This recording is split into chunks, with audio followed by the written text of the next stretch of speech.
जय हिंद दोस्तों। बिहार पुलिस सिपाही की परीक्षा के लिए आज हम लोग जीके, साइंस, हिंदी व्याकरण और करंट अफेयर्स को मिलाकर टोटल 80 सिलेक्टेड क्वेश्चंस को कवर करने जा रहे हैं, जो कि साथियों आपके एग्जाम के लिए काफ़ी ज़्यादा इम्पोर्टेंट होगा।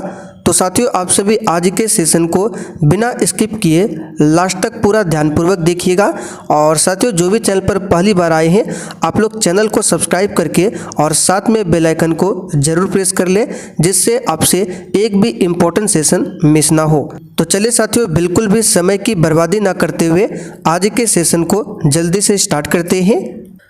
तो साथियों आज का पहला क्वेश्चन आपके सामने है, निम्न में से कौन सा असत्य है? गौरवपूर्ण क्रांति 1688, वांडीवास का युद्ध 1860, वाटरलू का युद्ध 1815 या फिर डी मैराथन का युद्ध 490 ईसा पूर्व।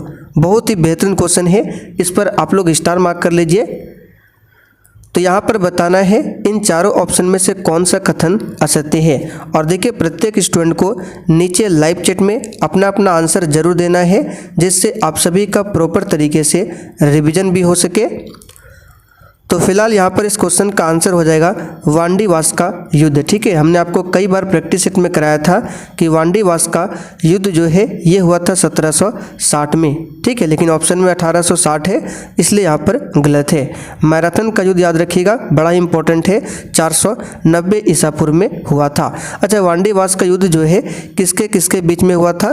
तो फ्रांस और अंग्रेजों के बीच में। अगला क्वेश्चन देखिए, कालाशोक किस राजवंश से संबंधित था? बिल्कुल एग्जाम में छपने वाला क्वेश्चन है, इसलिए साथियों आपको एक भी क्वेश्चन को स्किप नहीं करना है। तो कालाशोक किस राजवंश से संबंधित था? इसका आंसर अगर आपने ऑप्शन सी दिया है तो आपका बिल्कुल सही जवाब है शिशुनाग वंश से। ठीक है, और आपको शायद याद होगा कालाशोक के समय में ही दूसरा बौद्ध संगति का आयोजन हुआ था। अब जिसको पता है बताइए दूसरा बौद्ध संगति का आयोजन किस स्थान पर हुआ था? आगे देखिए, नवंबर 2024 में संयुक्त राष्ट्र जलवायु परिवर्तन सम्मेलन 2024 कहाँ आयोजित होने वाला है? चलिए, नवंबर 2024 में आयोजन होगा, लेकिन कहाँ पर होगा ये आपको बताना है। तो याद रखिएगा इसका आंसर है अजरबैजान के बाकू में। तो बी वाला ऑप्शन आपका बिल्कुल करेक्ट जवाब है, अजरबैजान के बाकू में। याद रखिएगा, बड़ा ही इंपॉर्टेंट क्वेश्चन है। जनगणना 2011 के अनुसार सबसे ज़्यादा साक्षरता दर वाला केंद्र शासित प्रदेश कौन सा है? चलिए क्वेश्चन नंबर 4 के लिए आंसर बताइए। और जनगणना 2011 का जो टॉपिक है बड़ा ही इंपॉर्टेंट आपके एग्जाम के लिए, हमने इस टॉपिक पर स्पेशल वीडियो बना रखा है, लिंक आपको डिस्क्रिप्शन बॉक्स में मिल जाएगा, आप लोग जाकर एक बार ज़रूर देख लीजिएगा। ठीक है, तो याद कीजिए जिन्होंने देखा है, हमने बताया था जनगणना 2011 के अनुसार सबसे ज़्यादा साक्षरता दर वाला केंद्र शासित प्रदेश पूछे तो ये हो जाएगा आपका लक्षद्वीप। ठीक है, और सबसे कम पूछे तो दादरा और नगर हवेली। ठीक है, और राज्य में सबसे अधिक साक्षर कौन है? केरल है, और सबसे कम कौन है? अपना बिहार। क्राकाटोआ ज्वालामुखी कहाँ पाया जाता है? तो इस क्वेश्चन को भी हमने बताया था, इंडोनेशिया में पाया जाता है क्राकाटोआ ज्वालामुखी। तो यहाँ पर बी वाला ऑप्शन आपका बिल्कुल सही आंसर है। सिनेमा में आजीवन योगदान के लिए दादा साहब फाल्के पुरस्कार 2023 से किसे सम्मानित किया गया है?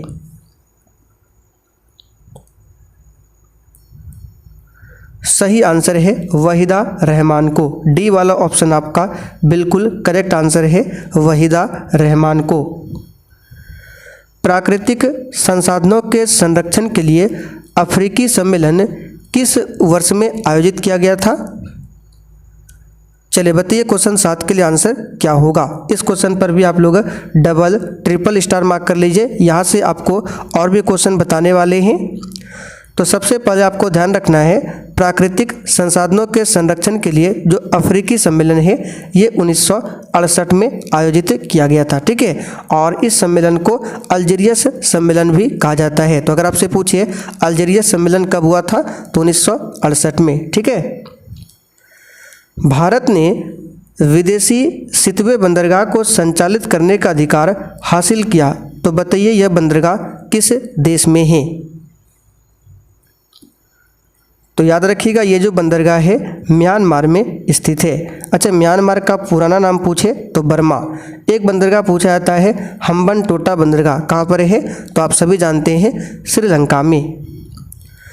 विषुवतीय व्यास और ध्रुवीय व्यास में कितना का अंतर होता है?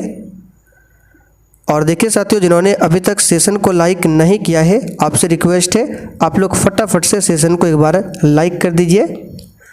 तो विषुवतीय व्यास और ध्रुवीय व्यास में कितना का अंतर होता है? तो 43 किलोमीटर का अंतर होता है। पीएम नरेंद्र मोदी ने 8 अमृत परियोजनाओं की शुरुआत महाराष्ट्र के किस शहर से की? आंसर हो जाएगा महाराष्ट्र के सोलापुर से। याद रखिए कहाँ से है? महाराष्ट्र के सोलापुर से।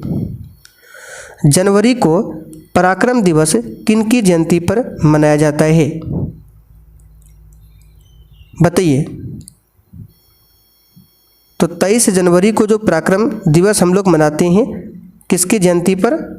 तो याद रखिएगा इस क्वेश्चन का आंसर हो जाएगा सुभाष चंद्र बोस की जयंती पर। कब मनाते हैं? तो 23 जनवरी को, क्योंकि 23 जनवरी 1897 को जन्म हुआ था किसका? तो सुभाष चंद्र बोस का। कहाँ पर हुआ था? उड़ीसा के कटक में। दिए गए शब्द के पर्यायवाची शब्द का चयन करें। चलिए बताइए 12 के लिए आंसर क्या होगा? इसमें हिंदी व्याकरण, कुछ क्वेश्चन इंग्लिश का भी आपको मिलेगा इसमें। तो यहाँ पर दिए गए पर्यायवाची शब्द का कौन सा चयन करना है? गृह का। तो गृह का पर्यायवाची यहाँ पर हो जाएगा निकेतन, घर। ठीक है, यहाँ पर सी वाला ऑप्शन आपका सही आंसर है। दिए गए शब्द के समानार्थी शब्द का चयन कीजिए। तो नौका का समानार्थी यहाँ पर हो जाएगा तरिणी। क्या हो जाएगा? तरिणी। दिए गए शब्द के विलोम शब्द का चयन कीजिए। तो यहाँ पर उदार का विलोम बताना है, क्या होगा? तो उदार का विलोम आपका हो जाएगा यहाँ पर कृपन। याद रखिए क्या हो जाएगा? कृपन। अगला क्वेश्चन देखिए, भारत की जलवायु कैसी है? चलिए बहुत ही मस्त क्वेश्चन है, बताइए भारत की जलवायु कैसी है? तो इसका आंसर हो जाएगा मानसूनी। ठीक है, किस प्रकार की है? मानसूनी है। तिब्बत में सांगपो कहलाने वाली नदी कौन सी है? तो ये तो बहुत ही सिंपल सा क्वेश्चन है। तिब्बत में सांगपो कहलाने वाली नदी है ब्रह्मपुत्रा। ब्रह्मपुत्रा को ही तिब्बत में सांगपो कहते हैं। ठीक है, यहाँ पर बी वाला ऑप्शन आपका सही जवाब है। ब्रह्मपुत्रा नदी को बांग्लादेश में जमुना कहते हैं। क्या कहते हैं? जमुना कहते हैं। माजुली जो कि संसार का सबसे बड़ा नदी द्वीप है, ये किस राज्य में स्थित है? तो साथियों यहाँ पर इस क्वेश्चन का आंसर हो जाएगा असम में स्थित है। असम में नेशनल पार्क याद रखिएगा कौन सा है? तो मानस नेशनल पार्क है और काजीरंगा नेशनल पार्क। ये 2 नेशनल पार्क अक्सर एग्जाम में पूछे जाते हैं। भारत में कितने मुख्य बंदरगाह है? चलिए बताइए भारत में कितने मुख्य बंदरगाह है? तो याद रखिएगा वर्तमान में 13 मुख्य बंदरगाह है। हिमाचल प्रदेश में स्थित दर्रा कौन सा है? चलिए बताइए 20 के लिए आंसर क्या होगा? हमने हर एक टॉपिक से यहाँ पर क्वेश्चन को लेने का प्रयास किया है। तो हिमाचल प्रदेश में जो स्थित दर्रा है ये है सिपकिला दर्रा। कौन सा है? सिपकिला दर्रा। आवारा मसीहा किसकी जीवनी है? चलिए किसके लिए बताइए? आवारा मसीहा किसकी जीवनी है? और आज दोपहर 3 बजे में हो सकता है आपका हिंदी का मैराथन चले। ठीक है, या फिर हिंदी करंट अफेयर्स दोनों मिलाकर होगा। और शाम में रात 8 बजे आपका आज साइंस का मैराथन होगा। ठीक है, तो आवारा मसीहा किसकी जीवनी है? तो याद रखिएगा इस क्वेश्चन का आंसर होगा शरत चंद्र की जीवनी है। किसकी जीवनी है? शरत चंद्र की जीवनी है। 3 बीघा कॉरिडोर किसको जोड़ता है? इस क्वेश्चन को हमने बहुत पहले आपको कराया था। बताइए तो 3 बीघा कॉरिडोर किसको जोड़ता है? आंसर है बांग्लादेश और भारत को जोड़ता है। अच्छा, बांग्लादेश की संसद का नाम क्या है? तो याद रखिएगा जातीय संसद। एग्जाम में बन सकता है, जातीय संसद। और किस देश का संसद का नाम क्या है, हमने पहले आपको ऑलरेडी कराया है, लगभग 10 से 12 देशों के संसद के नाम बताया था मैराथन क्लास में। ज्वालामुखी के कप के आकार के मुख को क्या कहते हैं? चलिए, तो इसका आंसर हो जाएगा, क्या बोलते हैं, क्रेटर बोला जाता है। क्या बोला जाता है? क्रेटर। अच्छा, आप लोग बताइए एटना ज्वालामुखी कहाँ पर है? तो याद रखिएगा इटली में है एटना ज्वालामुखी। फ्यूजियामा पूछे तो जापान में है फ्यूजियामा ज्वालामुखी। फोफा ज्वालामुखी पूछे, फोफा, तो ये आपका म्यांमार में है। ठीक है। स्थल मंडल शब्द किससे संबंध रखता है? सही आंसर क्या हो जाएगा बताइए? आंसर है पृथ्वी का भूपटल यानी कि भूपृष्ठ। यहाँ पर सी वाला ऑप्शन सही है। Choose the correct word that can be made by adding the prefix intra. यहाँ पर प्रीफिक्स जोड़ना है इन शब्द में से इंट्रा, तो कौन सा यहाँ पर सही बनेगा? तो इसका आंसर हो जाएगा स्टेट। ठीक है, यहाँ पर डी वाला ऑप्शन आपका सही आंसर होगा, स्टेट में इंट्रा जोड़ना है। चलिए, मंडल आयोग रिपोर्ट किससे संबंधित है? चलिए बताइए, मंडल आयोग रिपोर्ट किससे संबंधित है? तो याद रखिएगा इसका आंसर क्या हो जाएगा? इसका आंसर होगा अन्य पिछड़े वर्गों से। वेरी इंपॉर्टेंट क्वेश्चन है। और मंडल आयोग का गठन कब हुआ था? तो साल 1979 में। कौन सा अनुच्छेद भारतीय संसद को संविधान में संशोधन करने की शक्ति प्रदान करता है? तो प्यारे बच्चों, ये है आर्टिकल 368 और भाग बोले तो भाग 20 में। ठीक है। और संविधान संशोधन करने की प्रक्रिया को दक्षिण अफ्रीका के संविधान से ग्रहण किया गया है। किसने कहा है कि कोई भी राजनीति धर्म से रहित नहीं है? तो ये तो सिंपल सा क्वेश्चन है, ये कहा है महात्मा गांधी ने। अच्छा, महात्मा गांधी की पत्रिका याद रखिएगा, बड़ा इंपॉर्टेंट है। यंग इंडिया हो जाएगा, हरिजन, नवजीवन, हिंद स्वराज, ये सभी याद रखिएगा, महात्मा गांधी से संबंधित है। गोखले माई पॉलिटिकल गुरु, ये भी महात्मा गांधी का हो जाएगा। ठीक है। सत्य के साथ मेरा प्रयोग, ये भी महात्मा गांधी का होगा, सभी को ध्यान रखिएगा। संविधान में कितने प्रकार के आपातकालों का प्रावधान मिलता है? सही आंसर है 3 प्रकार का। ठीक है। कौन सा? 3 प्रकार का। कौन कौन सा? एक आर्टिकल 352 जिसमें राष्ट्रीय आपात है, 356 जिसमें राष्ट्रपति शासन है, और 360 जिसमें वित्तीय आपात है। Translate the given sentence into Hindi. English should be incorporated in all the examination.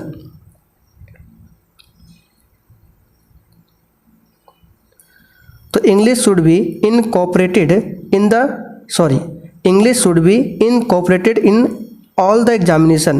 तो इसका हिंदी आपका क्या हो जाएगा? ध्यान रखिएगा, इसका हिंदी हो जाएगा अंग्रेजी को सभी परीक्षाओं में शामिल किया जाना चाहिए। वित्तीय आपात कितने समय के लिए लागू की जा सकती है? आंसर है कोई अधिकतम अवधि नहीं होती है, और अभी तक भारत में एक बार भी वित्तीय आपातकाल लागू नहीं हुआ है। प्राक्कलन समिति में कितने सदस्य होते हैं?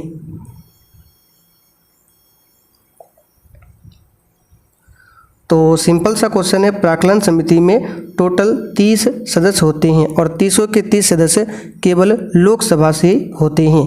लोक लेखा समिति में पूछे तो 22 मेंबर होते हैं, जिसमें से 15 मेंबर लोकसभा से होते हैं और 7 मेंबर राज्यसभा से होते हैं।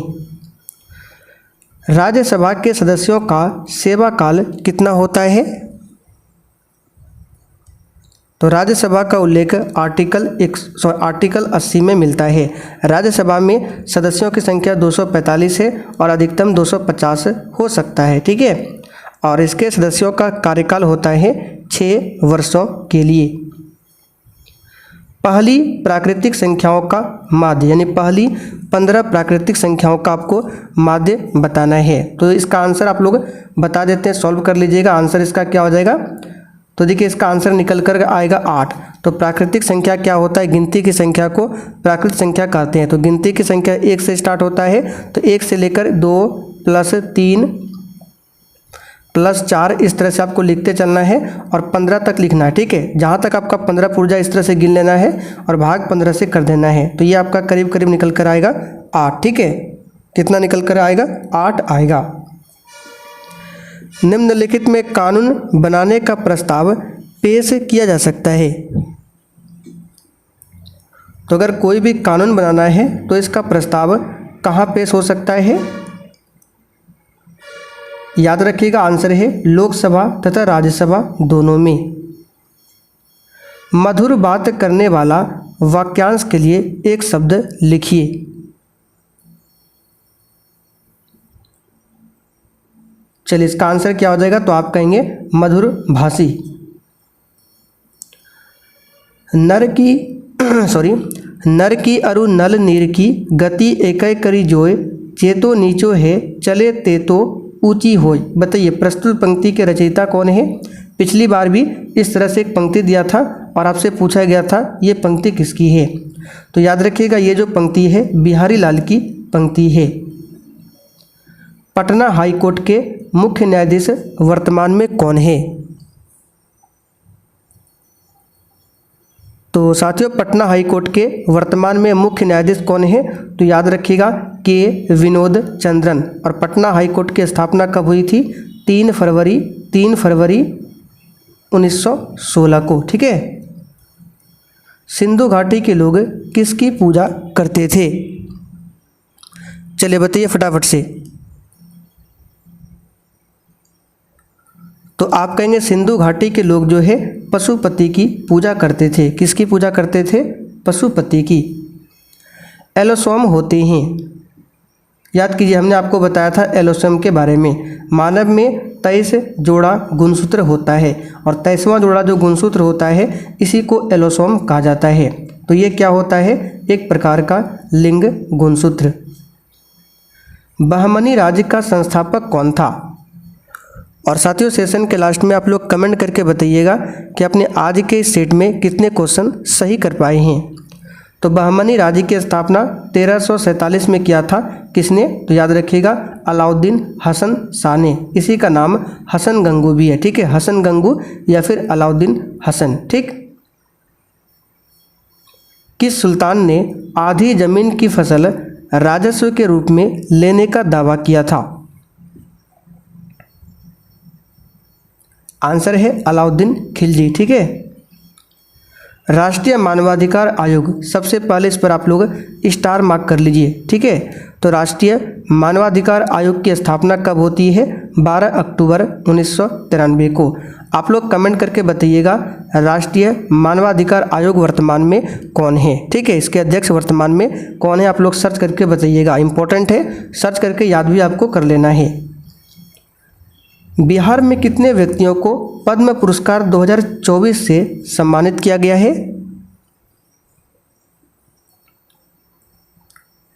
आंसर है 7 व्यक्तियों को। भारत में उपभोक्ता संरक्षण अधिनियम की घोषणा कब हुई थी?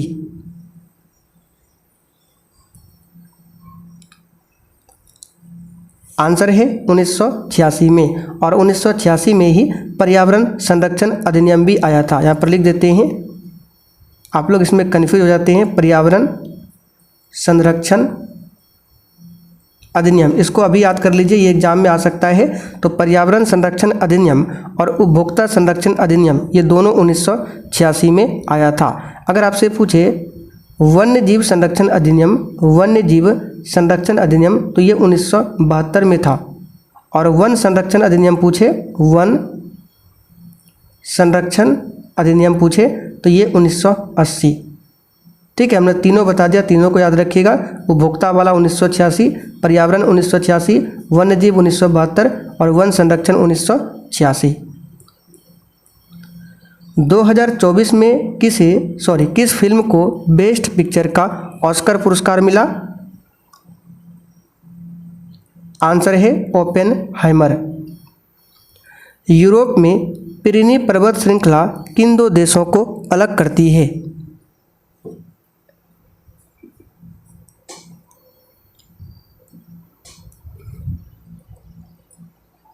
चलिए इस क्वेश्चन का आंसर बता देते हैं। याद रखिएगा स्पेन और फ्रांस को। 1831 में बुद्धो भगत के नेतृत्व में कौन सा विद्रोह हुआ था? तो साथियों इसका आंसर हो जाएगा कौन सा विद्रोह हुआ था? तो कोल विद्रोह हुआ था। कोल विद्रोह कहाँ पर हुआ था? तो झारखंड में। तारों का रंग किस पर निर्भर करता है? आंसर है तापमान पर। आवर्धक लेंस वास्तव में क्या होते हैं? चलिए अच्छा क्वेश्चन है। तो आवर्धक लेंस वास्तव में उत्तल लेंस होते हैं, यानी उत्तल लेंस को ही आवर्धक लेंस बोला जाता है। लेंस किससे बनता है? तो याद रखिएगा फिलेंट कांच से लेंस बनता है। निम्नलिखित में चुंबकीय प्रेरण की यानी कि मैग्नेटिक फ्लक्स की इकाई क्या है? चुंबकीय क्षेत्र का अलग होता है और चुंबकीय प्रेरण का अलग होता है। चुंबकीय प्रेरण का पूछे तो वेबर होता है। क्या होता है? वेबर। और चुंबकीय क्षेत्र का पूछे तो टेस्ला। निम्नलिखित में से किस शब्द में स्वर संधि है? नमस्कार की बात करें तो इसका संधि विच्छेद होगा नमः धनकार, तो ये तो आपका हो जाएगा विसर्ग संधि।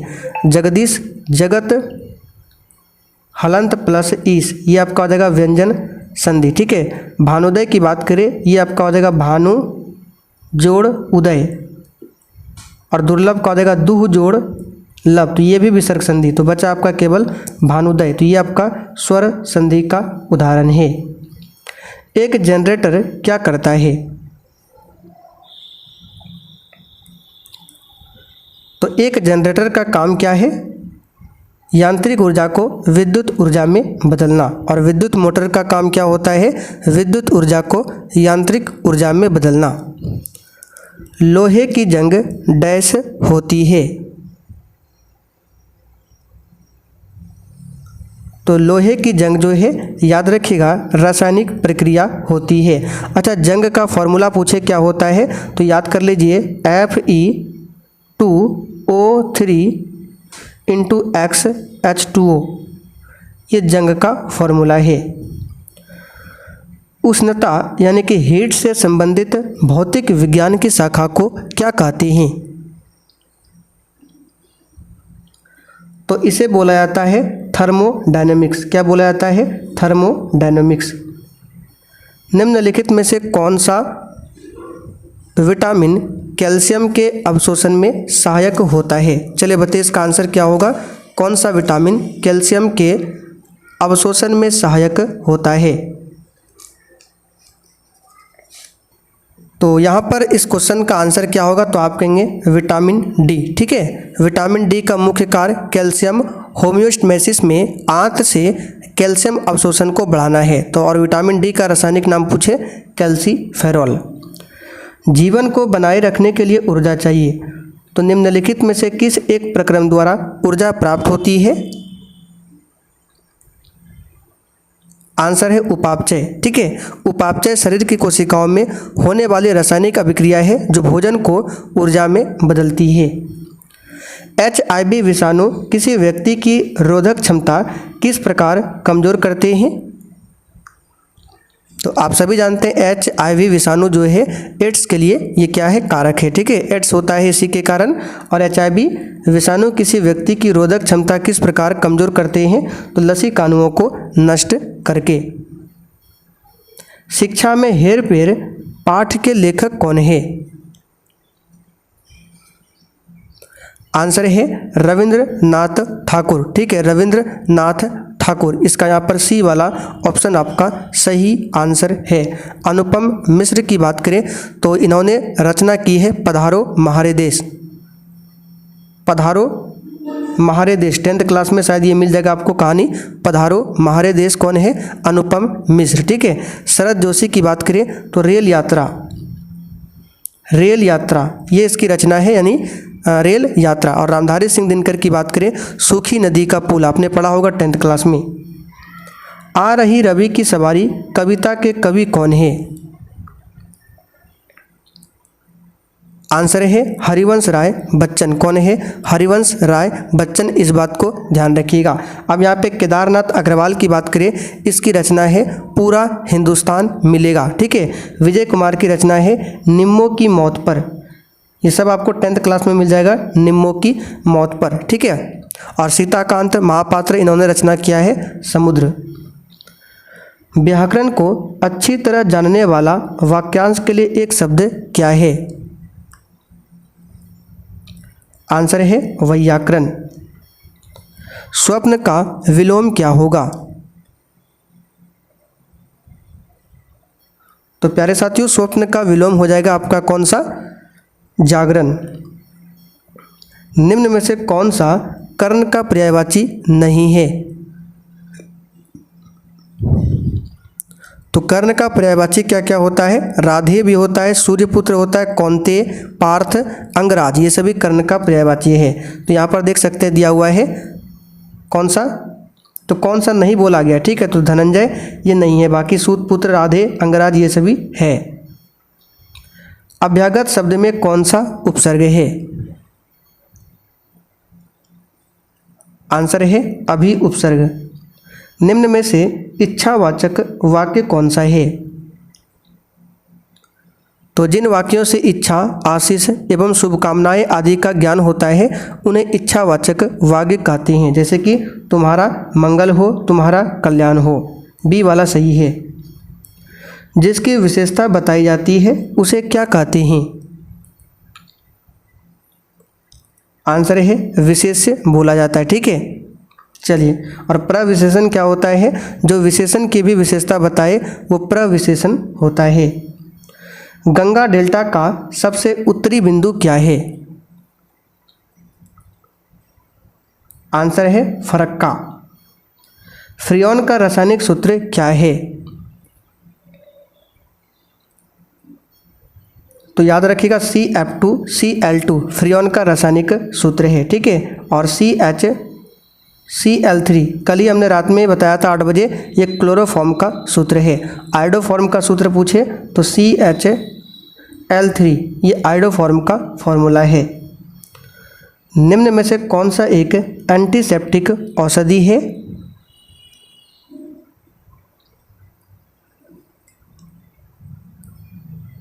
आंसर हो जाएगा एक्रिप्लेविन। ये क्या है? एंटीसेप्टिक औषधि है, इस बात को ध्यान रखिएगा। ठीक है। एस्प्रिन क्या है? तो ये आपका एंटीपायरेटिक्स है। ठीक है, एंटीपायरेटिक्स है। पायरोमिडिन भी क्या है?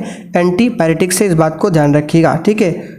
चलिए आगे बढ़ते हैं। और ये भी क्या है आपका? ये भी आपका एंटीपायरेटिक्स है। बाकी केवल यहाँ पे एक्रिफ्लेविन हो जाएगा, फिनॉल हो जाएगा, इसके साथ में आपको आयोडीन भी याद रखना है, इथाइल अल्कोहल, ये सभी क्या है? एंटीसेप्टिक है। निम्न में से किसका उपयोग बिजली से लगी आग बुझाने के लिए होता है? आंसर है पायरीन। और पायरीन का फॉर्मूला क्या होता है? CCl4। निम्न में से किसका प्रयोग ट्यूब बनाने में होता है? तो पॉलीप्रोपाइलिन का उपयोग ट्यूब बनाने में होता है। ठीक है, ध्यान रखिएगा। कांच को कठोर बनाने के लिए उसमें क्या मिलाया जाता है?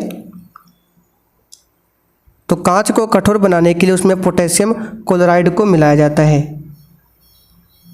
लिथियम बिहार में किस जिले में पाई जाती है? अच्छा क्वेश्चन है, बताइए लिथियम बिहार के किस जिला में पाया जाता है? तो आप कहेंगे बिहार के गया जिला में। कहाँ पर? गया में। स्वतंत्रता पूर्व बिहार में कौन सी नहर प्रणाली थी? तो स्वतंत्रता के पूर्व बिहार में सोन नहर प्रणाली थी। ठीक है, सोन नहर प्रणाली, यहाँ पर आंसर हो जाएगा डी वाला। ठीक, सोन नहर को स्थापित करने की अनुशंसा चार्ल्स डिकेंस ने 1853 में किया था। लिमोनाइट में लोहे की मात्रा कितनी होती है? लिमोनाइट लोहा का अयस्क है और इसमें लोहे की मात्रा 40 से 50% तक होती है। माउंट ओलंपस किस पर्वत श्रेणी का सर्वोच्च शिखर है? आंसर है ट्रूडोस पर्वत, क्या हो जाएगा ट्रूडोस पर्वत, सी वाला आपका यहाँ पर सही है। यूक्रेन का निकोपोल किस खनिज का मुख्य खनन क्षेत्र है? आंसर है मैग्नीज का। सेचलम पहाड़ियाँ निम्न में से किस राज्य में स्थित है? तो ये आपका आंध्र प्रदेश में है। कहाँ पर है? आंध्र प्रदेश में स्थित है। आज का आखिरी क्वेश्चन, हिंदुस्तान जिंक लिमिटेड कहाँ पर स्थित है? आंसर है उदयपुर में। कहाँ पर है? उदयपुर में। तो साथियों ये रहा आज का टोटल 80 सेलेक्टेड क्वेश्चन। बड़ा ही शानदार क्वेश्चन था। उम्मीद करते हैं आज का सेशन आपको अच्छा लगा, और जिनको जिनको आज का सेशन पसंद आया आप लोग कमेंट करके बताइए। लाइव चैट में नहीं करना है क्योंकि आज हम लाइव नहीं थे, ठीक है।